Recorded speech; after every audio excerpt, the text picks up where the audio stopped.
asalaamaaleykum mbokk yi ak xarit yi man seen doomu ndey Moussa Balla Fofana may am mbégte di ñëw di waxtaan ak yéen ci li nga xamante ne ni ñun ñëpp ñoo ko bokk mooy Senelec gestion wu Senelec ndax kat dañoo xëy nañu dañu war a yokk liñ koy jox maanaam yokk facture yi Senelec nag sunu entreprise la ñoo ko moom à 100% suñuy facture ak recette état bi moo koy doxal. kon boog buñ ñu ne dañ ko war a yokk dafa jaadu ñu càmbar xool yokk boobu ndax tegu na ci dëgg moo tax tey ñu def liggéey bi dinañ leen wan ne ci kaw état financier yi ñu analyser dinañ leen wan ne yokk bi buy amoon une meilleure gestion Senelec mën na ko éviter ça c'est un. Deuxièmement dinañ gis tam lu nga xam ne jaaxal nañu transaction stratégie de holding bu nga xamante ne nii jaaxal nañu trop. niroowut ak holding leneen lay nirool maanaam hold up sax mën nañ koo wax mu nekk lu nga xamante ne ni bëgg nañ autorité yi andi ci ay leeral yu am solo te dinañ ko wane. donc jàngat bi tey objectif bi mooy buñ ci paree sénégalais bu ci nekk xam Senelec nan lañ ko gérer ak liñ koy laaj ne daf ko war a defaat ndax am na solo bokk na ci conclusion fondamentale bi mooy tension de trésorerie bi réew mi nekk ajustement structurel bi réew mi nekk ma ko doon artu depuis 2017. dégluwuñu kenn ndax projet yu cher endettement bu metti tey moo tax nguur gi amul lu mu def ci Senelec te mauvaise gestion Senelec tax na tey Senelec amul ay surplus de liquidité pour mën a gérer situation bi tey jàngat bi dina ko wane. donc li ñuy njëkk a wane mooy Senelec dafa nekk ce qu'on appelle une entreprise complexe parce que dafa am ay activités yu bokkul. Premièrement boo xoolee li muy jaay lan lay jaay question boobu ngay war njëkk di poser booy analyser entreprise kii ban activité lay def qu'est-ce qu'il commercialise ba noppi naka la koy transporter ensuite nan la koy defaree boo posé wu question da ngay gis ne activité dafa am Senelec dafa am activité de commerce de marketing de recouvrement et service public loolu mooy première activité bi ensuite mais pour loolu am il faut que mu transporter électricité bi à travers benn infrastructure mooy le réseau ensuite dafa war a am usine buy produire électricité ñetti activités yi nga xamante ne ni benn entreprise rek war ko def c'est un niveau de complexité boo xam ne dafa nekk lu nu war a gëstu lu nu war a jàngat dinaa wane après ci solution yi nga xam ne pour une meilleure gestion des entreprises publiques yi nga xam ne dañu complexe ban structure de gestion lañu war a teg ndax structure de gestion bu ñu planifié wul mën na andi risque ci gestion entreprise. alors état financier moom c'est des documents comptables bu nga xam ne day tax ñu xam structure financière performance rentabilité comparaison nag da nga koy def sur une période loolu mooy tax nga mën a xam lan moo xew dëgg-dëgg ci entreprise bi. comme li ma leen ko waxee bañ ko defee dafa am 5 conclusions yoo xam ne dafa ñëw leer ci sunu bët dinañ leen ko wan benn bu ci nekk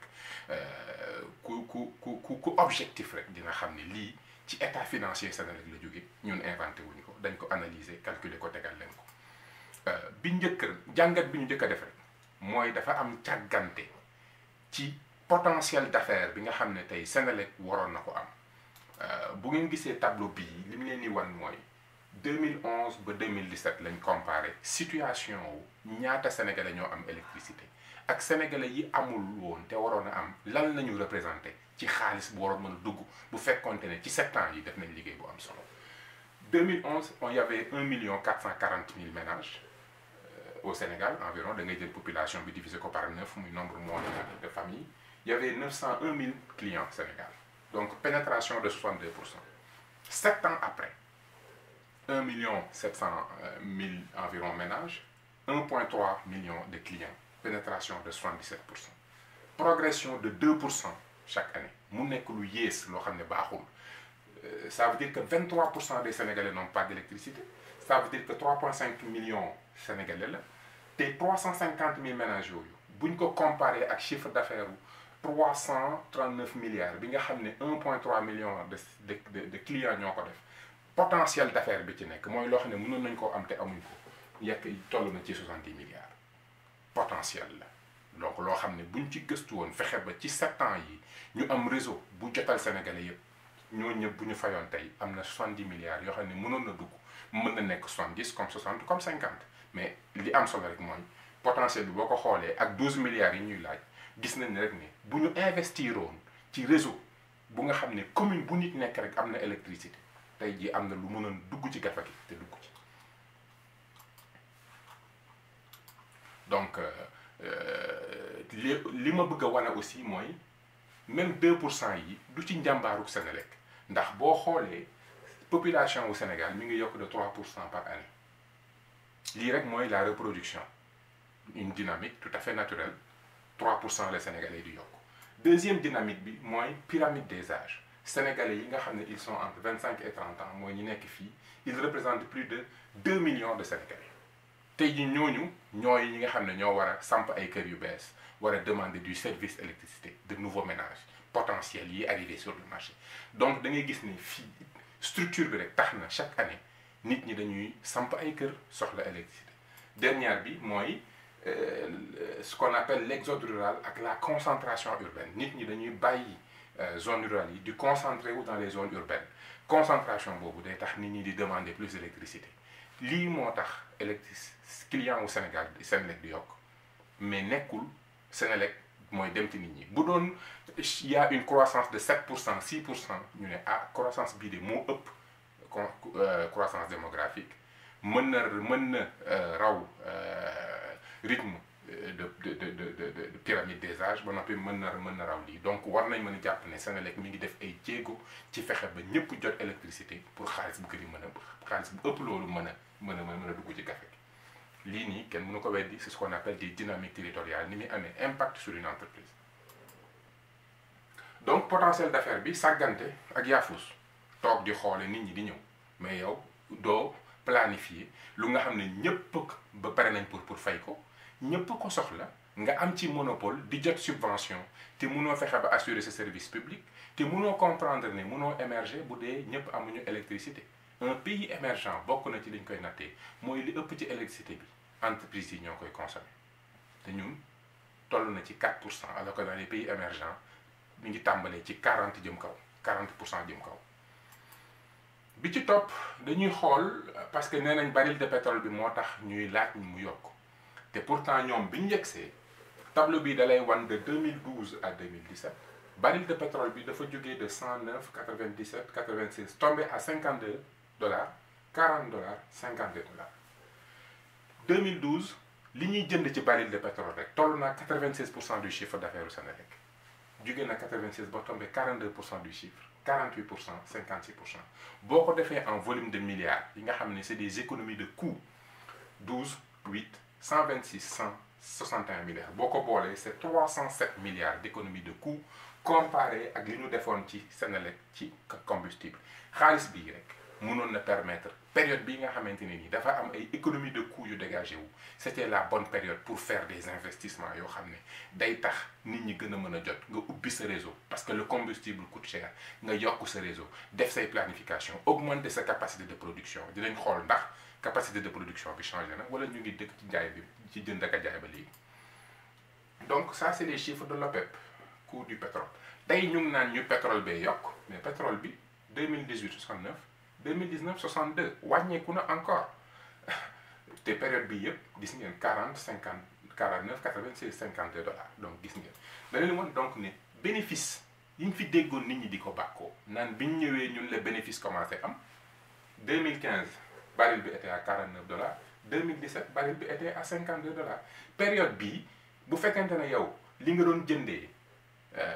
200 milliards wàcc na ba 100 milliards def bénéfice su 12 wala 36 milliards loolu kenn waru ko bàkkoo ku am jom sax du ko bàkkoo donc dañuy xam rek ni fii moom ñàmbaar amu fi contexte fi am te contexte bi on n'a pas été stratégique parce que boo nekkee coût stratégique gis ne tu as fait des économies de coût par rapport au contexte da ngay jël période boobu nga def ci investissement yoo xam ne ëllëg bu contexte bi changé investissement yooyu nga defoon ñoo lay rapporter loo xam ne day ñëw contrecarrer situation bi nga nekk. léegi ñu ñëw ci wax naa leen sànq ne Senelec modèle d'affaires am mooy production transport ak commercialisation dañuy xool ndax Senelec mi ngi produire wala produire. 2011 dañu attaqué Ablaye Wade ne ko sur 2559 électricité bi ñu produire ci réew mi da ngay jënd production bi 1300 donc la mais 1200 da nga koy jënd muy 45%. lii mi ngi ci état financier Senelec 2011 ma ñëw ci état financier Senelec 2017 sur 3920 2140 yi lañ produire 1180 dañ ko jënd 46%. ñoom sur 7 ans ils n'ont progressé que de 1%. donc munoo am économie de coût de 306 milliards defoo ay investissement yokkoo sa capacité de production yokkoo sa réseau ba noppi nga toll fi nit ñi tolloon ci jënd électricité te jënd électricité di ko jaay dafa am problème bu ci nekk parce que citoyen bi muy supporter le coût de production des fournisseurs d'électricité di supporter cette marge bénéficiaire ba noppi di supporter bénéfice su Senelec ce qui fait que yaafus ak tële mooy tax ngay jënd ak di jaayaat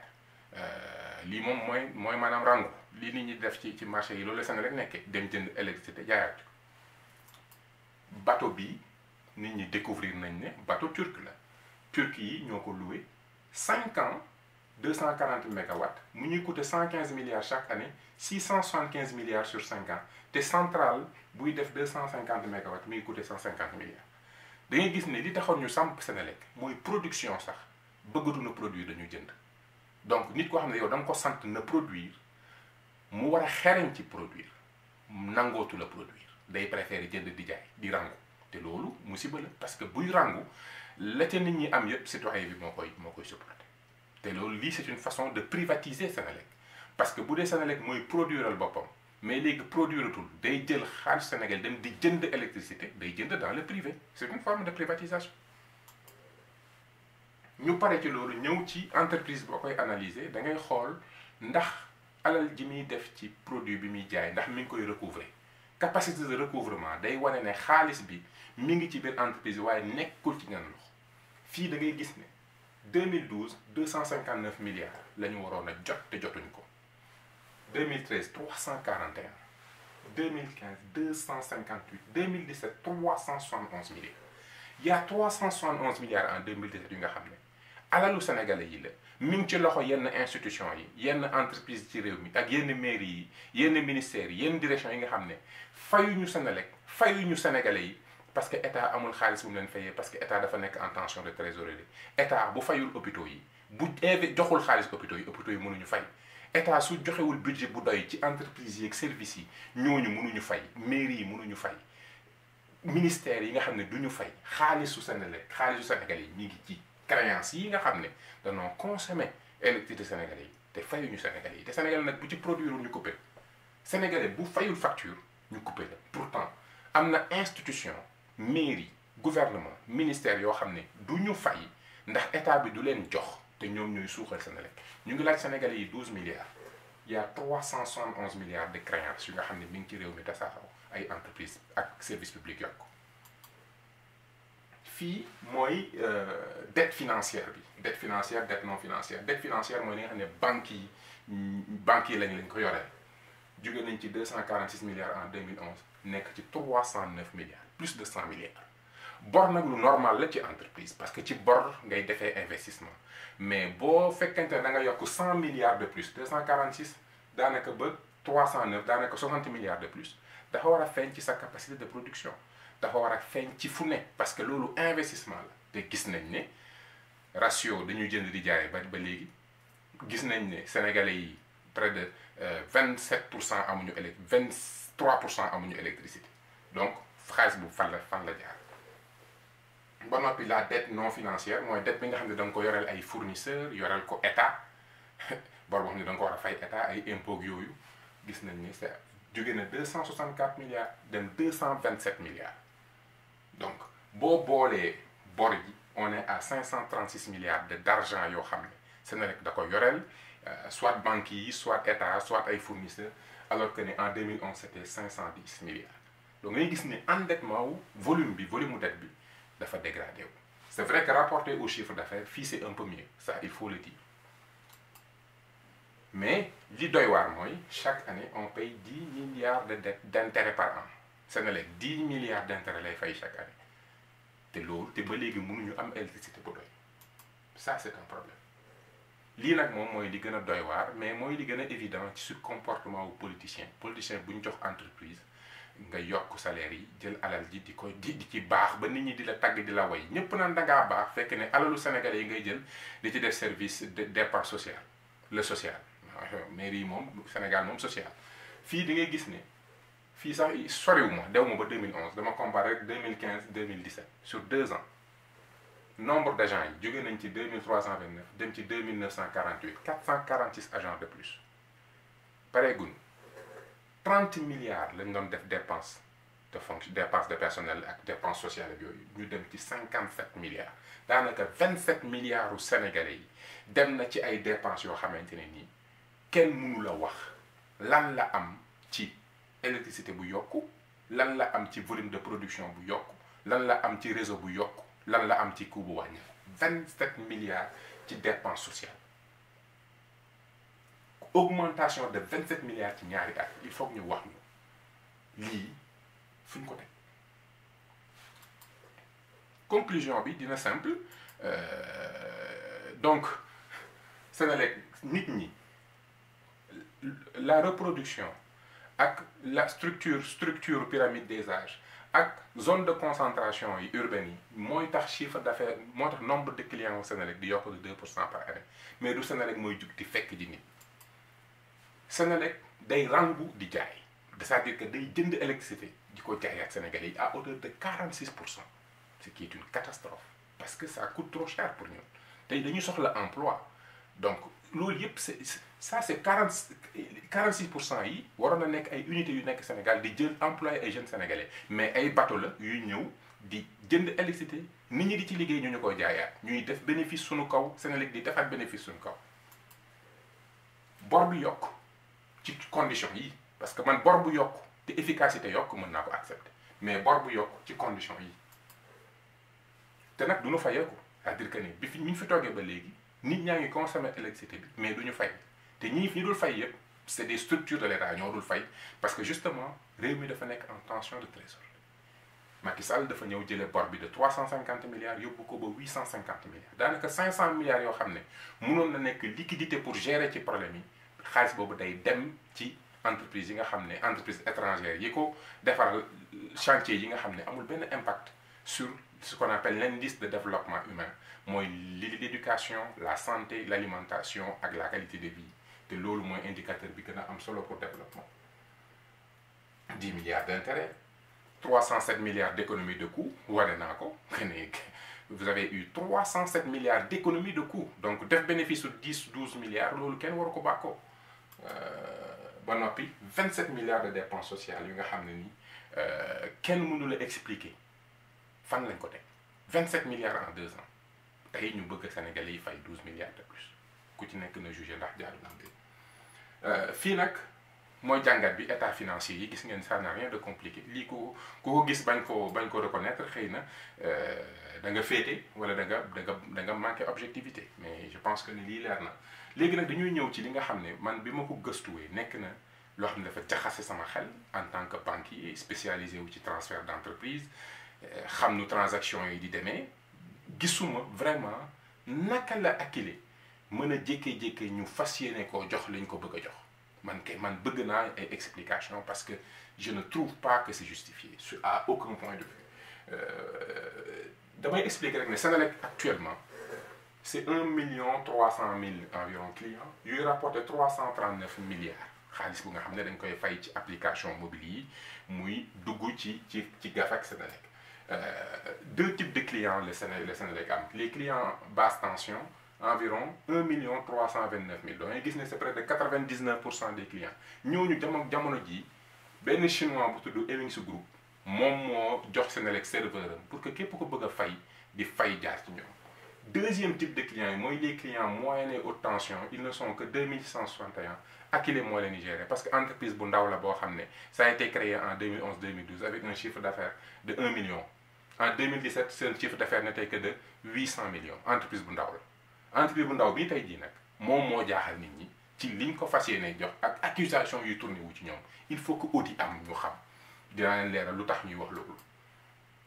donc chinois bi Ewings Group moom moo yor compteur Woyofal yi yor serveur am ba noppi mën nga fay jaare ci moom à 8% la yor ci marché boobu Wari Orange Money ak Free Money ñoom ñoo ak ñeneen ñoom ñoo yor près de 90%. lii mooy situation actuelle bi mais dañ jékki-jékki gis ne te entreprise bi ma leen wax sànq ne leen Senelec dafa nekk entreprise bu complexe 3 activités yu bokkul ak sa morom benn direction mënu ko gérer Senelec pour mu am une bonne gestion et c'est le cas pour toutes les entreprises complexes foog nga am une société de gestion mooy société bi nga xam ne holding mooy détenir lépp planification ak gestion rek lay def gestion planification gestion de la rentabilité mais activités yi da koy délégué à des filiales filiales de production nga xam ne togg courant bu doy ci njëg gu nu attan def diversification éolien solaire gasoil bi yëpp nga xamante ne ni moom dina fexe ba produire électricité ba noppi mu rentable fokk mu am rentabilité fii ensuite filiale transport réseau bu yaatu bu nekk de qualité ñëpp jot ci 100% des ménages sénégalais mën a am électricité réseau boobu nga xamante ni nii képp ku ci jaarale électricité pour kii di nga am loo koy fay mu nga xam ne moom rentabilité am foofu lay nekk ba noppi filiale de commercialisation nga xam ne fii moom amul sax dépense ndax réseau la ay compteurs def facturation avec les systèmes électroniques nit ñëpp mën nañ fay fii y a très peu de dépenses mais fii la alal ji nekk fii la cash bi da dugg xaalis bi fii lay dugg ñëw fii door a ñëw fii donc fii la lépp li am solo ci Senelec fii la nekk mais bu ñu defee planification organisationnelle bi ça ne veut pas dire que dañuy perte ay actions ñoo war a moom Senelec à 100%. lii c'est juste une structure organisationnelle une planification de la structure organisationnelle comme ni ma ko faral di waxee planification 4 dimensions la da nga war a planifier sa espace pour jëfandikoo nu mu gën a ñoŋee possible planifier l'organisation de toutes les structures mooy lii planifier l'action ce qu'on appelle la planification stratégique ba noppi planifier les finances ce qu'on appelle la planification financière donc lii modèle de planification la rek pour plus d'efficience boo ñëwee entreprise bi nga xamante ne nii c'est des milliers de salariés 3 activités yu bokkul kii holding moo ko war a yor ak des filiales spécialisées mais ça ne veut pas dire que ñun dañu war a perte ñun ñoo war a continuer moom suñu entreprise moom suñu Senelec am ay filiales yoo xam ne ay sénégalais yu xereñ la ñuy recruter ñu nga xam ne jàng nañ maîtriser am nañ xam-xam bi ñu investir ci ñoom ñu def liggéey bi directeur bu ci nekk toppatoo sa rentabilité de production par la diversification sa rentabilité par sa grandeur réseau sa rentabilité par sa qualité de commercialisation lii moo war a mën a yëkkati Senelec mais nag dañ gis ne donc on doit rester majoritaire secteurs yi ñu 3 secteurs yaa ngi nii apport technique financier te même bu dee da ngay tànn partenaire bu dee da nga ne ci sama filiale yi soxla naa un partenaire boobu dafa war a jënd ay parts da ko war a jënd parce que ñoo ko moom et c'est rentable da ko war a jënd appel d'offre la war a doon technique da ko war a jënd avec un apport financier ba noppi ne moom lii lay jëndee 10 15 20% pour nekk actionnaire ci filiale bi andi ba noppi foog ñu xam ne ñun ñu ngi perte mais lii lañ ko jëndee mu nekk liquidité bu war a dugg ci compte te fii la cash bi nekk li tax may wax lii yëpp mooy activité bii lañ fas yéene jox ku mel ni Akilee mu nekk lu nga xam ne si dafa doy wax Akilee nag man waxuma ko ñoom ñoo ko wax lii rapport Senelec la 2017 Akilee filiale la bu nga xam ne technologie lay def service énergie informatique ñu créé ko 23 août 2017 Senelec Makhtar Cissé ak ñoom monsieur Ly ñoo créé en 2017 avant loolu doon na liggéey Senelec à travers des contrats MOU liñ jaaxal mooy lu tax Senelec moom sénégalais yi moom 34% seulement ci loo xamante ne ni ñun ñoo ko moomoon à 100% ñaata la Akilee fay loolu rek lañ bëgg a xam ñaata la fay pour am lii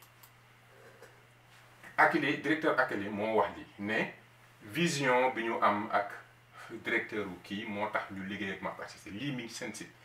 en 2017 man dama jàppoon ne transfert d'entreprise acquisition de parts boo koy def à travers stratégie de holding où tu cherches un partenaire dans tes filiales partenaires yooyu da nga war a def am appel d'offre sélection